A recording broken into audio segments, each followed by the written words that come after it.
What's up, everybody? Welcome back to another episode of Inside Inter Miami. I'm your host, Andre Fernandez, Deputy Sports Editor at the Miami Herald, joined, as always, by my colleague, Michelle Kaufman, our Inter Miami beat writer. We are fresh off Miami's season opener at the LA Memorial Coliseum. I'm fresh off of that personally myself from being out there in LA this week to watch that game. Quite an event. I mean, Inter Miami fans obviously not happy with the end result. 3-0 lopsided loss, which was ugly at times for the team. A lot to talk about, a lot to unpack from the game, but the event itself made MLS history. It was the second largest crowd. Over 75,000 showed up. Second largest crowd, period, for an MLS game. It was the largest crowd that day of any global soccer game. You had one of the oldest stadiums in the U.S., which is celebrating its centennial this year, the LA Coliseum. We know they're getting ready for the Olympics in a couple of years, and the place was packed, which next door, that obviously would have overflowed by far. It would have filled three BMO stadiums, which is the LAFC's home field next door. So to see Son, to see Denny Buanga, basically capitalize on chances, and Inter Miami come up with a few chances here and there and miss the mark. This is a team that looks out of sorts right now. We'll hear from Javier Mascherano. We'll hear from Maxi Falcone. We'll talk about the drama that followed the game with Lionel Messi following the referees into the tunnel to vent and give him a piece of his mind. Luis Suarez had to hold him back. I guess like Michelle and I have joked off camera, Luis Suarez still with an important function on this team to be the peacemaker apparently. But we kid a little bit. We'll Which is talk a little pretty bit. funny, actually, to think of Yeah, if things it are is. pretty bad, if Luis Suarez is the Yeah, voice of reason and the calming, if Luis Suarez is the calming factor there, that tells you how hot Messi was. If yeah, Luis is the guy who's restraining him. right. Very very ironic. But we'll talk a little bit about that. We'll talk about the team as everybody's watching this, getting ready to play in Puerto Rico, the rescheduled game that just couldn't happen without Lionel Messi. So we're going to do it in the middle already with the regular season underway before they go to Orlando to face the always heated rivalry with Orlando City on Sunday. And Michelle takes us through the FIFA World Cup event that she attended. She spoke to Jorge Mas, who gave a update on the stadium, which is remarkably being put together at a crazy fast pace and starting to really look he look like a stadium, not just a structure anymore. It's starting to take form. Michelle's going to have some details about what's in store for fans to see there. And she spoke with FIFA President Gianni Infantino about potential security concerns with the World Cup amid the cartel violence that has happened recently in Mexico. So, and I know maybe a little flip. I had the opportunity to be at the game. Like I said, tremendous event. But Michelle, this team, the atmosphere was great. Those LAFC fans, they didn't stop. The drums, the tambores, they were outside the stadium 3 hours. I was walking around this 3 hours before they had their little smoke flare going, and they're dancing and singing. So great atmosphere. The game was pretty good for a little while, but Inter Miami just looks a little out of sorts right now, and we kind of expected this, Michelle, because a lot of new pieces, guys getting acclimated, haven't been able to be there all the time because of visa issues and whatnot. This team needs time to gel like a lot right now, and you saw the end result. Yeah, I mean, one thing I want to point out even before we talk about the game is the fans. I thought the fact that as at least as far as I could see on TV, that 75,000 fans was very, very much an LAFC crowd. That there was not a whole lot of pink Yeah, in that audience. And I think that there is a shift. There is a shift going on in MLS. You know, this is already Messi got here in 2023. Fans got a chance to see him in 2024, 2025. We're now in 2026. I'm not saying that the novelty is completely worn off or anything. People are still very excited to see Lionel Messi. We know he's the greatest player of all time, and a lot of people who haven't seen him buy tickets to see him. But that crowd was not a half and half crowd. That was an LAFC crowd. It was almost mm-hmm. all in black and gold. I'm sure there were some Messi fans there, and they may even have been wearing black and gold. But on that night, they were rooting for LAFC. They were not rooting for Lionel Messi. I mean, Yeah, right? That's how I saw it.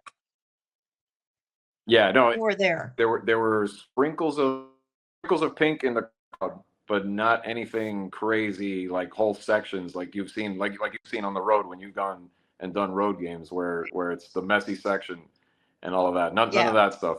This was a pro LAFC crowd by far. Yeah. And then as far as the game, I mean, it was.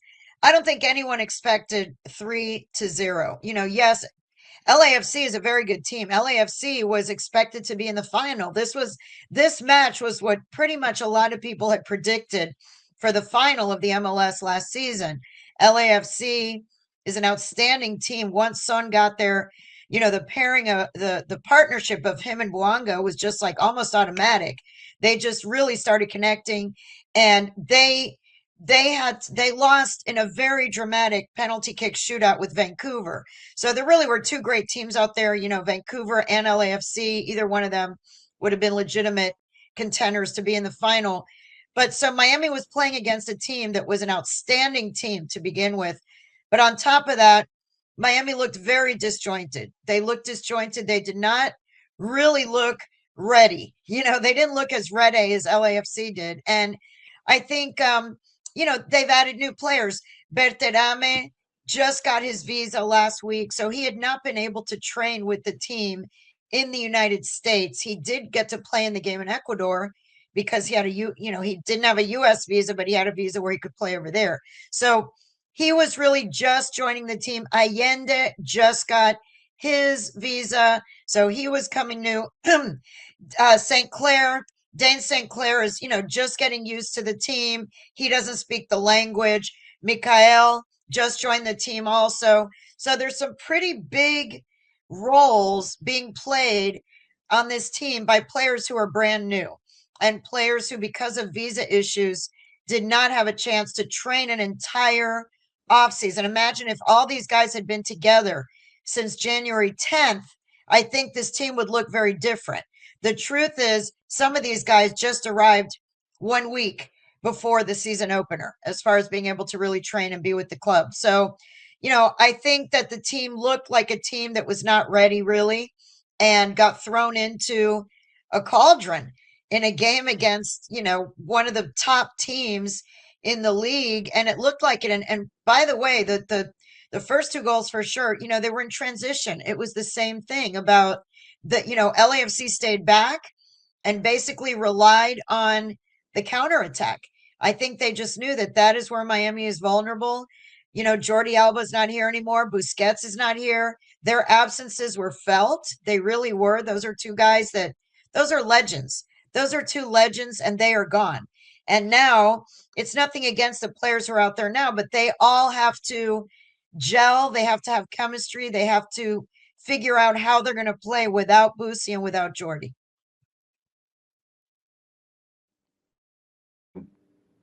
That's the thing. This team, I mean, it's 10 months away. This is going to be a long season, a lot of competitions.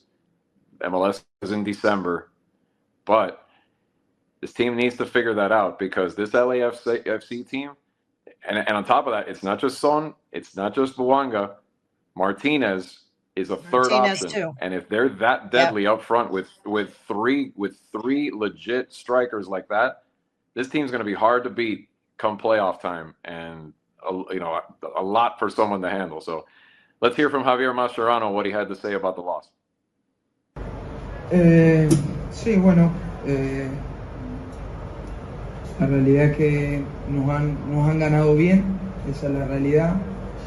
Creo que es difícil explicar muchas veces cuando perdés 3-0 o por 3 goles el partido, pero bueno, me da la sensación, así en el primer análisis que hago, que es un resultado relativamente mentiroso. El partido, en el desarrollo no hubo esa diferencia. Sí, claramente Los Ángeles ha hecho la diferencia en cuanto a las transiciones. Nos han hecho mucho daño cuando perdíamos la pelota con gente tan rápida. Creo que en el segundo tiempo el equipo tuvo aún más el control y tuvimos posibilidades, sobre todo los primeros 20, 25 minutos, de poder igualar el marcador. Y bueno, sabíamos que ya con el equipo muy volcado hacia adelante podíamos llegar a tener o arriesgar de tener alguna contra. Así terminó pasando y bueno, terminamos concediendo el segundo gol. Ni nos volvemos locos cuando ganamos, ni tampoco vamos a hacer una tragedia. Sí, claramente sabemos que tenemos que mejorar muchísimo, seguir insistiendo en las cosas positivas que hemos hecho, corregir los errores que hemos cometido y seguir para adelante. Esto no para, es así. Right. So, in a typical Javier Mascherano way, he said, he felt measured. He said he's not panicking. It's game one. It's game one of, like you said, a season that is 10 months long. So this is just game one, although it was a very big, very hyped, very much seen with 75,000 fans and a big TV audience. But it really was just one game in an MLS season of 34 plus the playoffs. So he knows that it's a long road. He experienced it last year. He said that they won, LAFC deserved to win. They won. He does feel that the scoreline was a little bit misleading. He said that he didn't think there was that much of a difference in the first half. He thought that, at the beginning of the game, but the transitions is where they hurt them a lot with their speed in transition, that is where they really hurt them a lot. He felt in the second half, Miami had chances. They controlled the ball. By the way, I think they controlled the ball for much of the game, but they still didn't, they didn't score. Right. And he said that, when you're attacking so high up, when your team is pushed up so high because they're trying to score, you do risk, you leave some gaps open in the counterattack. And that is what really cost them in the end. But he said, we don't go crazy when we win, and we're not going to make this a tragedy that we lost. We just have to keep improving, keep correcting what the mistakes we made, and move forward. Yeah. So he doesn't seem like he's panicking. No. And that's the thing. I think because of this game had a playoff, like a championship feel, because there was so much media, there were so many fans. It felt like a big, like, clásico. It felt like it meant a lot. It felt like a very meaningful game. Right. And to a degree, it kind of was. It is. Not. But it's the first game. It's the first of 34. Game. Exactly. And that's the thing. But like you said, and the first half, they were outplayed. They were outshot. I think it was, I don't remember exactly. I think it was 11-2, something like that. The second half, they actually outshot, because they were more aggressive. They actually outshot FC. They just couldn't find the mark. And Messi, we're not used to seeing Messi miss wide or miss high, or something like that. And he was off. He was just a little bit off. He was off. And, but yes, they won the possession game. But like you said, when you do that, it's kind of like when you're overly aggressive in football or like in hockey, and then you get burned on the other end. That's what was happening to them, and they cashed in with 2 goals. But this is stuff they can still correct with time. And Maxi Falcone is someone else I know you spoke to, Michelle. Let's hear what he had to say about it. Bueno, yo no voy a descubrir quién es él ni nada, es un gran jugador obviamente, pero también hay como tema familiar de mi esposa, y que siempre nos gustó él como jugador, y bueno, por lo que siempre se vio, es un chico súper humano. Ni bien le hablé, obviamente me dijo que sí, que no había problema, con mi inglés ahí trabajando. Pero nada, también al darme la camiseta, luego me dio un abrazo, nos deseó éxito, buen viaje de regreso, y se tomó su tiempo también, que a veces, como te digo, uno no dimensiona también esa clase de jugadores. Lo mismo le pasa a Leo, ustedes lo ven siempre, y él también hace lo mismo. Antes de darme la camiseta, por ahí se vio en el video que me la daba a mí, pero saludó muchísimos niños en el camino y llegó último al vestuario. Así que nada, es parte de eso nomás, reconocer a veces grandes jugadores, y que aprovecharlos también, que van viniendo a la liga, que van subiendo el nivel. Y en cuanto a lo que decís él sí tiene jugadores muy buenos, jugadores de mucha jerarquía, y yo creo que todos los partidos van a ser difíciles. Obviamente que, como te dije, reitero, y lo que pienso, que cuando juegan con nosotros, con la clase de jugadores que hay en el Inter quieren dar todo y se nota, ¿no? Pero eso también está bueno porque te ayuda siempre a no relajarte, a estar al 100 y a competir cada partido como si fuese lucha. Tenemos dos más. So, that's not actually, we have another video. We have another video of Maxi Falcone talking about the game, which we're going to play next. That was Maxi Falcone talking about the jersey swap with Son. He said that, it was, you could see him on the screen that he really wanted Son's jersey and went to him. And he said that, his family had been a fan. He and his wife, his family have been fans of Son for quite some time. They always liked how he played and they thought that he was kind of a humble guy.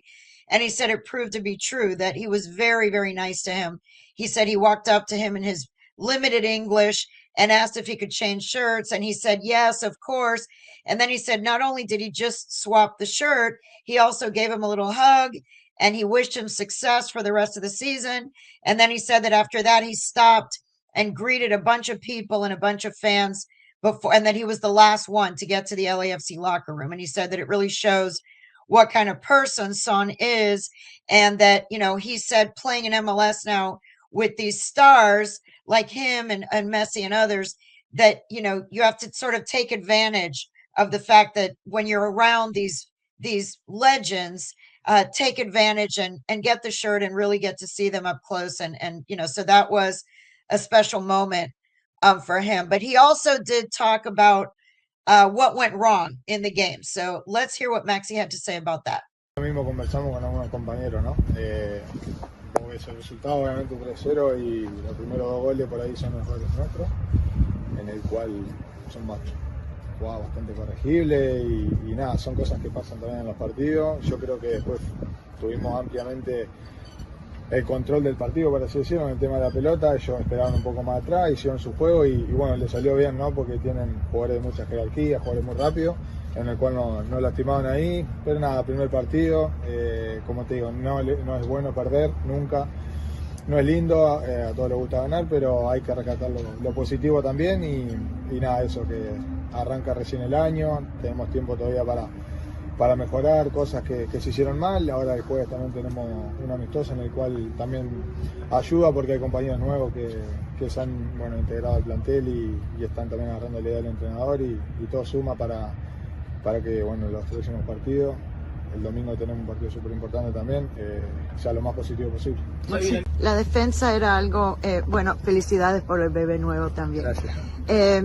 La defensa es algo que iban a reforzar este año. Eso era algo muy importante entrando en este año con los jugadores que firmaron. ¿Qué pasó entonces, tú crees? ¿Qué pasó en las transiciones en el partido?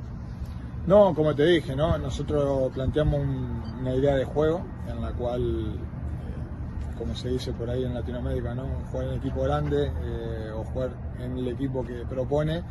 A veces tomás esos riesgos de quedar expuestos mano a mano y ellos, como te digo, leyeron por ahí parte del partido bien, en el cual aprovecharon las contras y lastimaron ahí. Nosotros llegamos a 3/4 y por ahí no pudimos tener la profundidad que por ahí solíamos tener el año pasado, pero es cosa de partido. A veces sale, a veces no sale, el rival también juega bien, ellos tienen muy buenos jugadores y es un gran rival, así que nada, hay que, como te digo, hacer autocrítica en los errores que se cometieron, pero ahí vamos a estar viendo los videos de cada uno, personal y grupales, para mejorar y nada, y estar convencido de que lo que hicimos el otro día fue bueno, más allá de que el resultado fue negativo. Maxi. So there's Maxi.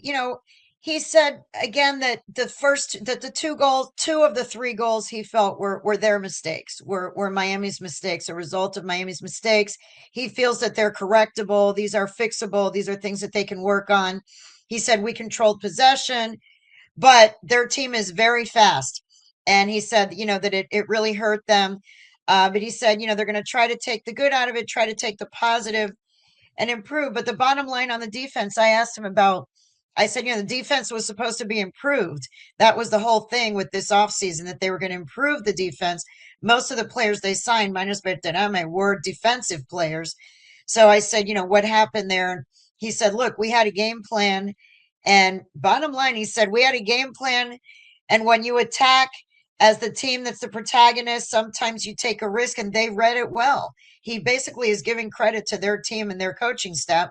He said they read it well and they took advantage. They took advantage, and they're very, very fast. They have a lot of speed, took advantage. And we were not as deep far back as we were last year defensively, but that is all things that can be fixed. He said that they've spent the last few days watching videos, and that it will be fixed, and they feel confident that, that they'll be able to turn things around, that he didn't seem worried, and neither did Mascherano.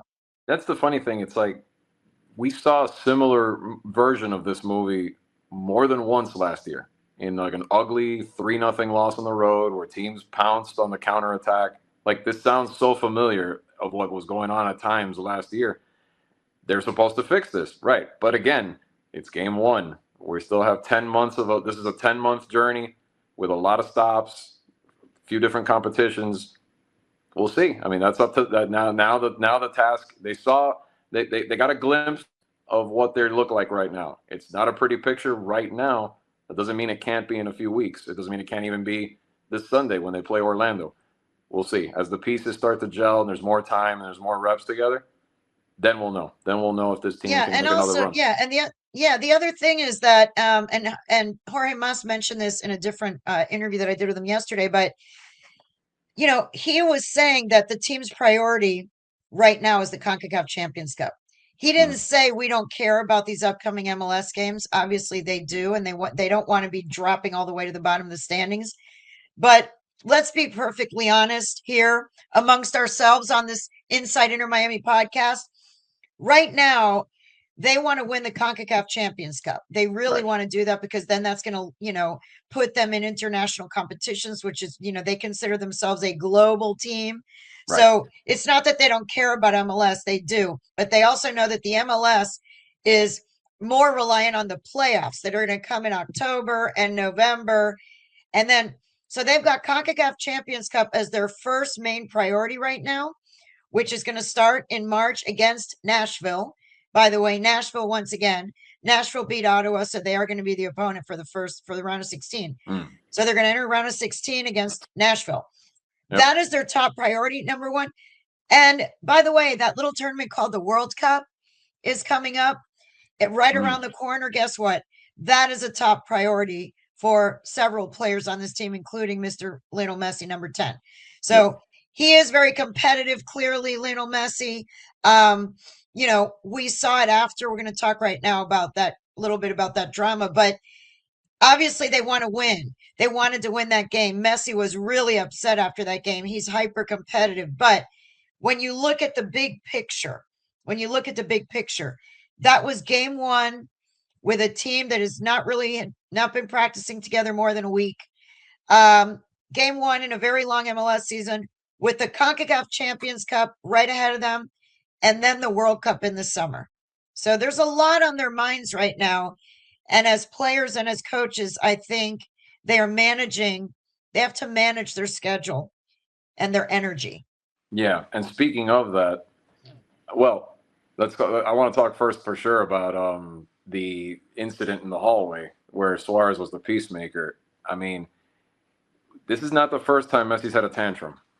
And this is the top player in the world, in the opinion of so many. Is he damaging his image a little bit, do you think? Or is he just Messi and people aren't going to give a crap and look past it? Depends. You know what? It's the typical, this is the thing about Messi and Ronaldo, okay? The people who love Messi, the Messi worshippers, they think that this is awesome because this shows how competitive this guy is, that he cares so much about every single game, even though he's won 8 Player of the Year awards, even though he's won the World Cup, he's won everything there is to win. But he was really mad after that game that they lost 3-0. Now, was it the fault of the refs that they lost 3-0? I'm sorry. No, it was not. When you lose 3-0, it's not because of a controversial call. Right. 2 controversial calls. They got beat fair and square 3-0. They didn't score at all. That is not because of the ref. after the game, yes, Messi, he has a temper. He has a temper. There's no question. He has argued with refs before. This team in general tends to do that, but Messi in particular, after matches, he has gone up to a ref before. This happened, where the ref said, walk away right now, or I will have to suspend you, or whatever it was. So this was not the first time. In this case, what happened is, for those who didn't see the video that's gone viral around the world, is that he is giving an earful to the officials as they're leaving the stadium in the tunnel. He's right next to the head official, giving him a piece of his mind. And then the officials turn into a glass doors into a hallway, which leads to the referee's locker room. And Messi is starting to walk with his teammates, but then turns around and goes and follows the refs into that hallway. And Suarez was right there, right behind his friend, literally like took him by the shoulders and pulled him by the arm and pulled him out of the room, like before he got in the room. Before he got in there. So no, he never did get into. That's why he did not get in trouble. Yeah. According to MLS, they looked into it. They said he did not ever go into a restricted area. Yeah. He was in an unrestricted area. What was his intention? That can be debated. He was clearly intending to keep on arguing with the ref. Yeah.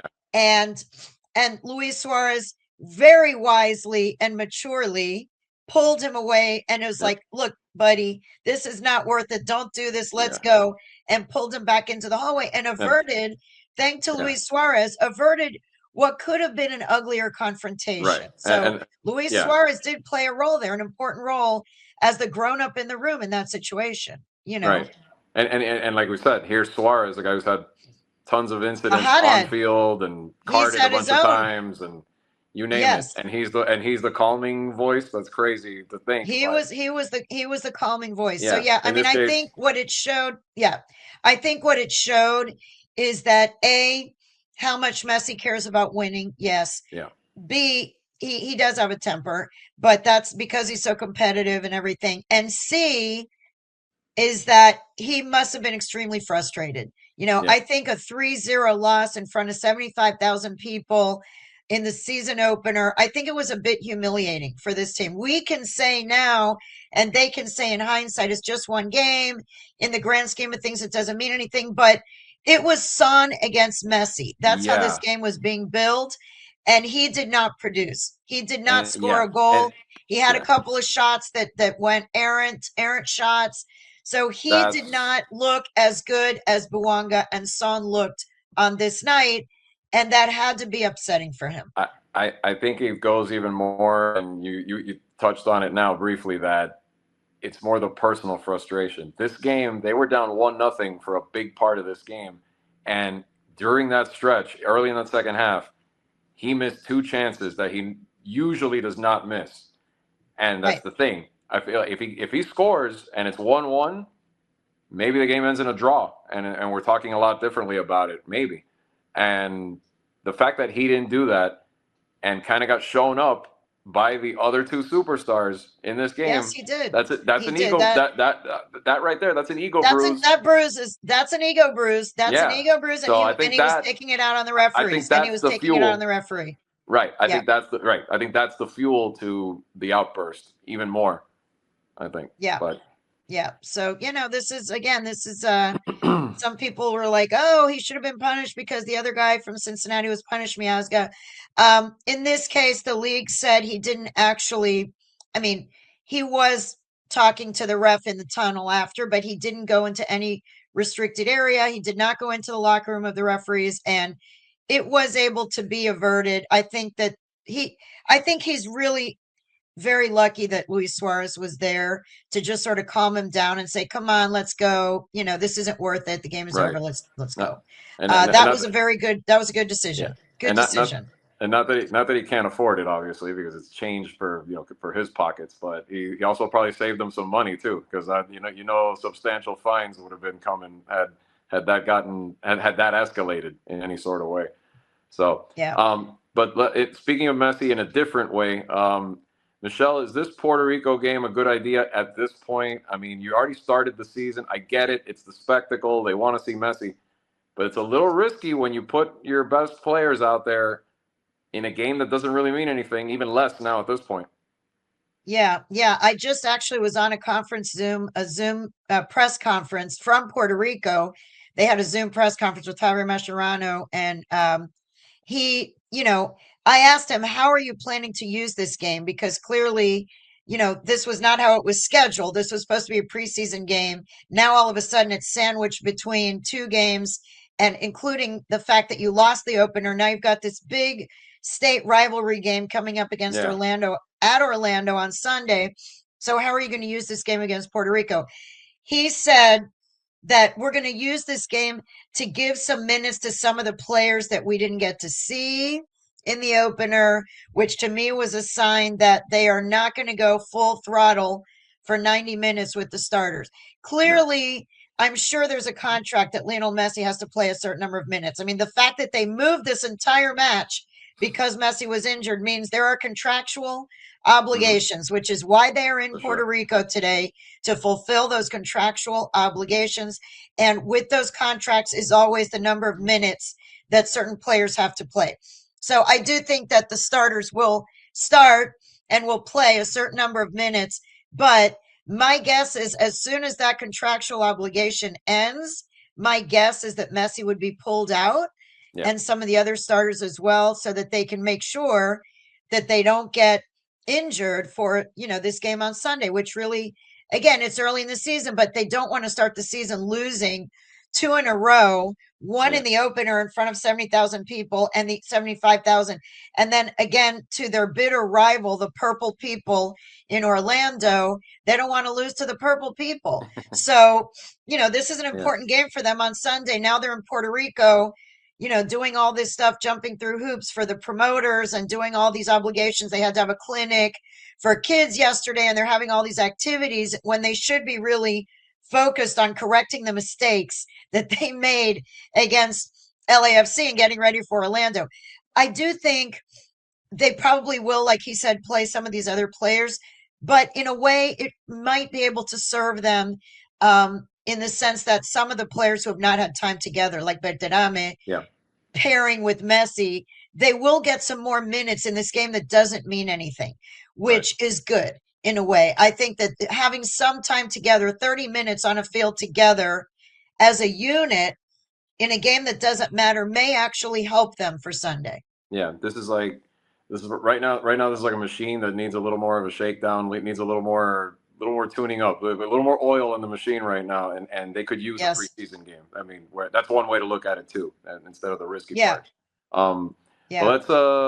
But like you said, they've got that one. They've got Orlando, but we wanted to talk a little bit before we go on the show a little bit about Miami Freedom Park and how it's coming along. You spoke to Jorge Mas. You were also at the World Cup event. So Michelle, take us through the updates with the stadium. How's it? Things are getting closer and closer to completion. Things are getting closer. It's unbelievable because it's going to be March. At the beginning of this weekend is going to be March, and the stadium is opening April 4th. We are now talking about weeks away as opposed to months away. We're really talking about weeks away. And for anyone who drives on Lejeune or Douglas and looks at the stadium or flies over from the airport, you can see that it is definitely taking shape. Jorge Mas was at a FIFA. There was an event at the Miami Freedom Tower, which is a beautiful historic building that the Mas family helped restore. This is the building where it's the Ellis Island of the Cuban immigration. This is where the Cuban immigrants came through to be processed when they came from Cuba to the United States, including Jorge Mas's family. He got very emotional when he was talking about it yesterday. That hits deeper for his family. I was going to say his father especially. And yes, his father and mother both arrived with nothing, and they came and were processed as immigrants, literally with nothing, with no money, with clothes on their back. And they came through that building. So that building means a lot to the Mas family. It's a beautiful historic tower in downtown Miami. And that is now in partnership with Miami-Dade College. They also have a partnership now with FIFA. that building. And there is a FIFA museum there now, which is beautiful. I just got to tour it yesterday as part of this event. It's a FIFA museum that has all kinds of memorabilia, including like Pelé's, track jacket, all kinds of Messi stuff, Maradona, the German national team, the women's national teams, all kinds of great memorabilia. So if you happen to be in Miami at any point, or you live here, or you're coming to visit, it's really seems to be worth it. $18, a really magnificent exhibit. But Jorge Mas was there as part of a FIFA panel about the influence of soccer in Miami and so on. He is so excited about this stadium. He actually showed me a little picture from his phone, and the seats are going in. There's big sections of seats already there. They are pink, gray, black, and white, like the seats you see behind me. However, there it is going to spell out. The black seats are going to spell out Inter Miami. You're going to see the words Inter Miami in the black seats, and also on the other side of the stadium will be a heron. The logo of the bird will be also made with the black seats. So it looks very good. He says that they are fully on schedule. We're going to hear from him right now. I'll let him tell you, but he's really excited and says that they are going to be ready. So I asked him, how ready are they going to be on April 4th? Here is what Jorge Mas had to say. Jorge, yes. Can you talk about the stadium, the opening of the stadium? Yes. What I want to know is it going to be completely ready on April 4th? Is there anything that won't be ready? And also, I heard that England is going to play a pre-World Cup friendly at Miami Freedom Park. Can you confirm that? And those two questions. We're kicking off April 4th. It's going to be an amazing day. The stadium will be ready. As close to 100% as a new stadium can be ready without rehearsals. It's all about a fan experience. I want to make an amazing fan experience. If there's some details left to do, you won't be able to see them. I don't know, paint and some finishes, but it'll be fine. The stadium will be in optimal condition. We're very, very focused on the arrival and exit for our fans. That'll be a very pleasant experience. We're going to put a great product on the field. By the way, the stadium is stunning. It's absolutely beautiful. Each day that passes, you can sort of envision and visualize what we want it to be. Through the course of the first few months, I'm sure we'll get all the kinks out of the stadium. There have been conversations with England. I know that they're planning their pre-World Cup friendlies. We are in conversations with them. So we'll see where that ends up. Nothing's finalized, but. How big would that be to have Miami Freedom Park involved with the World Cup in some way? I mean, how much would you like? Listen, our city being involved already is amazing. We have multiple facilities up in Fort Lauderdale, our training facility, the stadium here.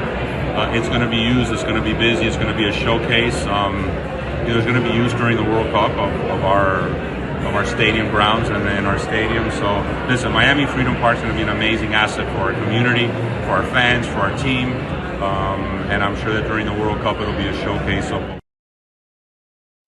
So basically hinting that yes, I mean I've already been to, they are going to host. I mean I am almost sure they are going to host England in a pre-World Cup match right before the second week before the World Cup, which would be huge at Miami Freedom Park. Obviously, with the connections with David Beckham and the English national team, it makes perfect sense that Harry